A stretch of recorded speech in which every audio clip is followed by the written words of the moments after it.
Good afternoon दोस्तों, आज हम पढ़ने वाले हैं प्रीपोजिशन का कुछ यूज कहाँ कहाँ किस तरह के सिचुएशन में हम कर सकते हैं। हम पढ़ने वाले हैं आज बाय। बाय का मतलब क्या होता है? अधिकतम के द्वारा। इसका हम पहला पॉइंट देखते हैं।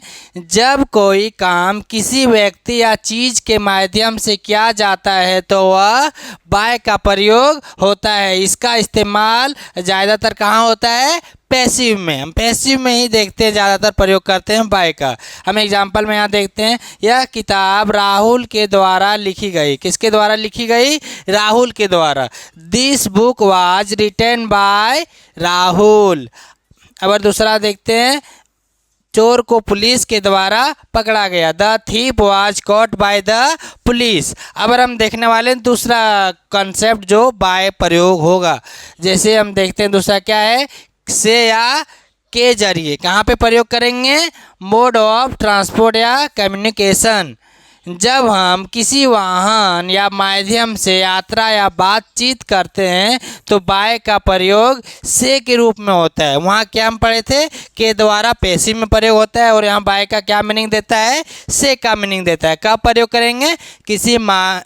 किसी माध्यम या वाहन द्वारा बातचीत होता है या यात्रा करते हैं। जैसे मैं बस से दिल्ली गया। कहाँ? दिल्ली गया। I went to Delhi by bus. Bus के साथ ये या द का प्रयोग नहीं करते, डायरेक्ट क्या लिखते हैं? बाय बस। फिर देखते हैं, उसने मुझे ईमेल से जवाब भेजा। यहाँ से है ना, तो उसका क्या आएगा?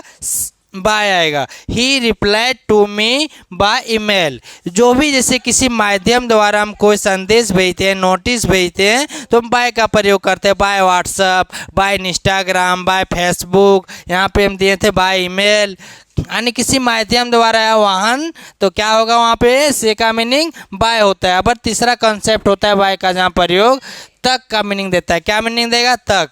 Any time limit, deadline. समय के संदर्भ में बाय का मतलब होता है उस समय तक या उससे पहले। यह एक निश्चित सीमा होती है। क्या होती है? एक निश्चित सीमा।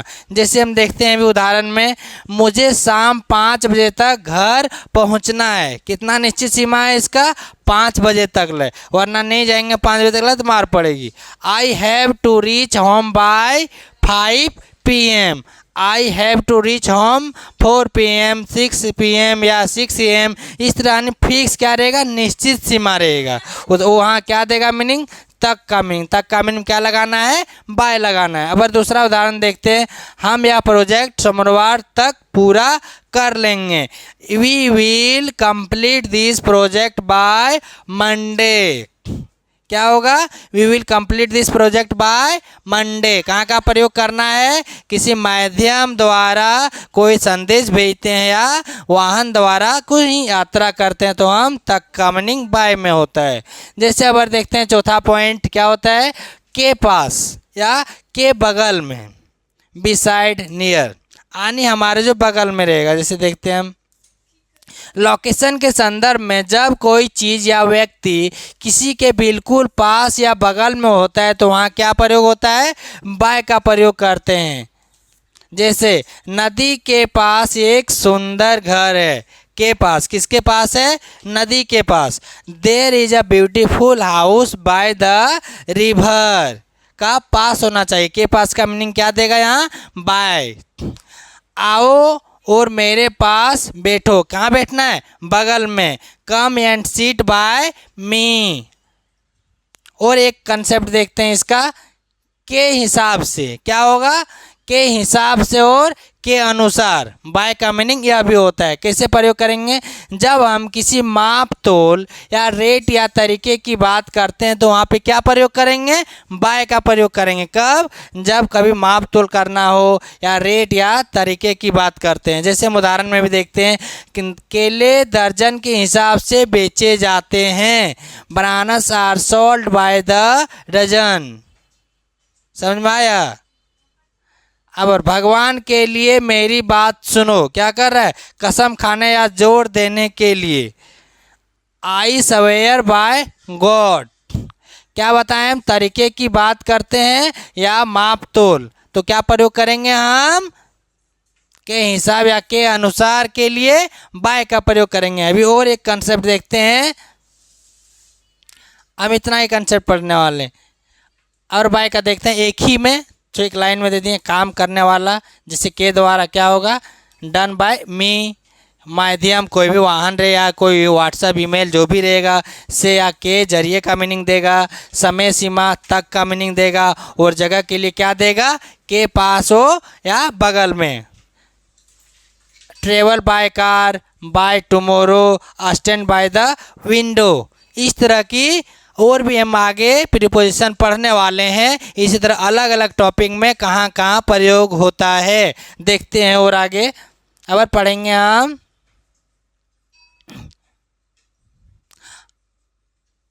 क्या, इंटो। क्या पढ़ने वाले हैं, इंटो के बारे में।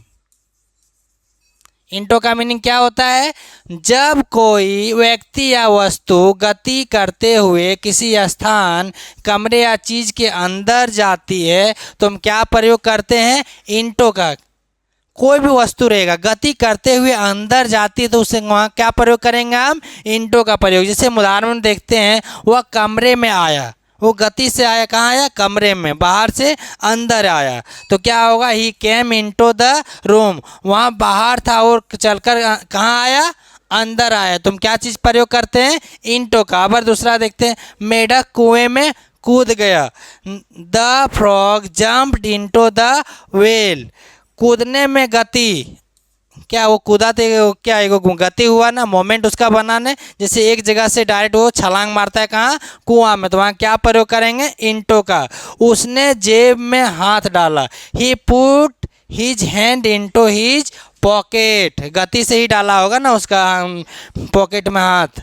अब देखते हैं, इन और इंटो में हमारा बहुत ही कन्फ्यूजन होता है, लेकिन इसको कन्फ्यूजन में नहीं रखना है। जैसे हम देखते हैं, इसे अंतर समझते हैं, the fish in the water, the fish in the water, इसका मतलब क्या है, जो वहाँ जल है, मान के चलिए एक यहाँ क्या है, एक तालाब है, तो इसी में है मछली। क्या हो रहा है यहाँ पे, the fish in the water, मछली पानी में है, वह पहले से अंदर स्थिर है, ना कि वह बाहर से आया। और दूसरा देखते हैं, the fish jumped into the water, ये क्या हुआ, वो बाहर से कहाँ पे कूदा, ये मछलियाँ तो इसी में है, तो इसको बोल सकते हैं the fish is in the water. लेकिन इसमें क्या हुआ, तलबा में एक और मछली जो है, सो यहाँ से अगर जम्प्ड मार रहा है तो वहाँ क्या होगा, इंटो, क्योंकि वह बाहर से अंदर आया। जो बीच में जो एक गति लगा उसके लिए हम क्या प्रयोग किए, इंटो का प्रयोग।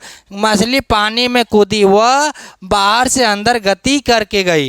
ये जो इसमें मछलियाँ है तो अंदर में ही तैर रहा है, लेकिन जो बाहर में मछली है वहाँ से जो छलांग मारा तब अंदर आया, तो यहाँ से जो बल लगाए तो क्या मिला, हो गति हुआ। इसीलिए क्या प्रयोग होता है, इंटो का प्रयोग होता है। इसीलिए इसमें ध्यान दें, कोई भी जल रहेगा, इस तरह गिलास है, इसमें जल, अगर जो भी जल है, पानी है, वाटर है, क्या बोलेंगे इसमें, water is in the glass बोल सकते हैं। लेकिन जब बाहर से को पानी डालो तो क्या बोलेंगे, इंटो का प्रयोग करेंगे, क्योंकि वह बाहर से डाला जा रहा है और गति होके जा रहा है, ठीक है। और अगर उसी में जल है तो वहाँ हम इन का प्रयोग करते हैं।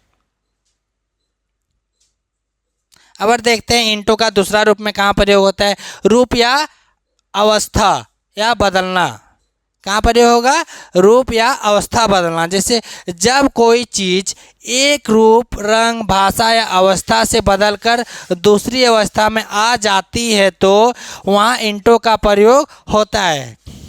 कहाँ होगा, जहाँ रंग बदलेगा, भाषा बदलेगा, रूप बदलेगा और दूसरी में चली जाएगी तो वहाँ क्या होगा, वहाँ पे इंटो का प्रयोग। जैसे उदाहरण में हम समझते हैं, इस पैराग्राफ का हिंदी में अनुवाद करें, translate this paragraph into Hindi.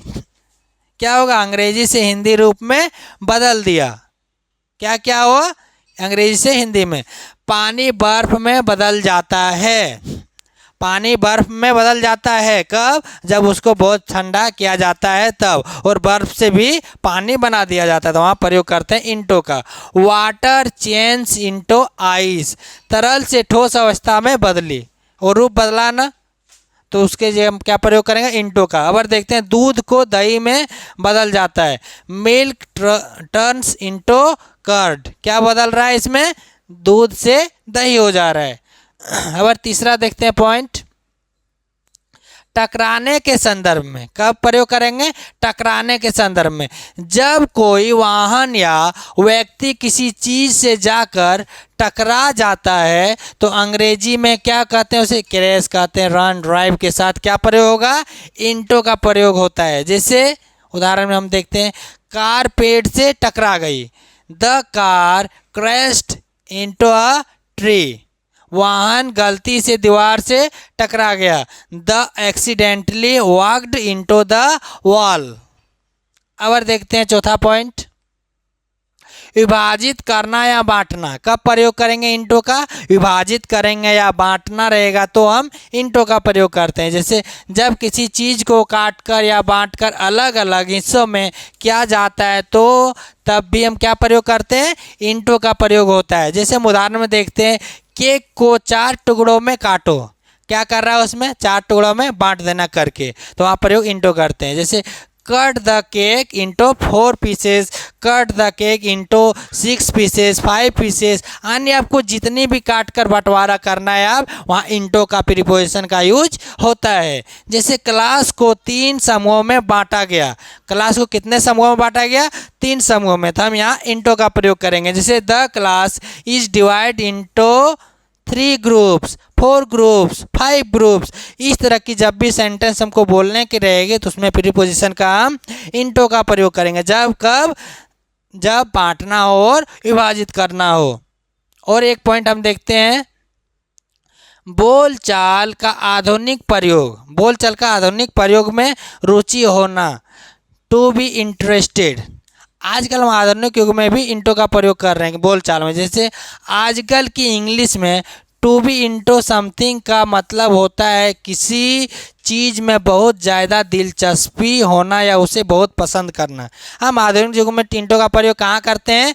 पूरा दिलचस्पी, पूरा मन लग रहा है उसमें, तो वहाँ का भी हम इंटो का प्रयोग करते हैं। जैसे मुझे आजकल संगीत में बहुत रुचि है। रुचि का मीनिंग दे रहा है ना क्या? I am really into music this days. हमको आजकल मोबाइल में बहुत रुचि है, लैपटॉप में है, गाड़ी में है, कार में है, तो हम क्या प्रयोग करेंगे? वहाँ पे इंटो का प्रयोग करते हैं। और हम देखते हैं दूसरा उदाहरण, क्या तुम्हें क्रिकेट पसंद है? क्या बोलेंगे? Are you into cricket? अन्य आधुनिक युग में हम इंटो का प्रयोग कर सकते हैं जहाँ पे मुझको पूरा पसंद लगे और उसमें क्या है? दिलचस्पी हो। अब हम एक ही लाइन में देखते हैं, हम जो पढ़े हैं अभी। जैसे गति के लिए प्रयोग करते हैं इंटो का, गो इंटो द हाउस। बदलाव के लिए कोई रूप बदलता है या उसकी क्या बदलती है? क्या बदलता है रे? रूप बदलता है, स्थान बदलता है, अलग अलग प्रक्रिया में क्या कोई टक्कर मारे कार और, तो क्या प्रयोग करते हैं? वहाँ भी इंटो और बंटवारा, किसी चीज़ बांटने के लिए, केक रहे, कोई भी सामान रहे, तो वहाँ भी हम इंटो का प्रयोग करते हैं। जैसे ice melts into water. The run into a Paul, run into a Paul, split into 2 Havells. ऐसे ही और कंसेप्ट हम अगला वीडियो में जानने वाले हैं सेकेंड पार्ट में। तब तक जय हिंद।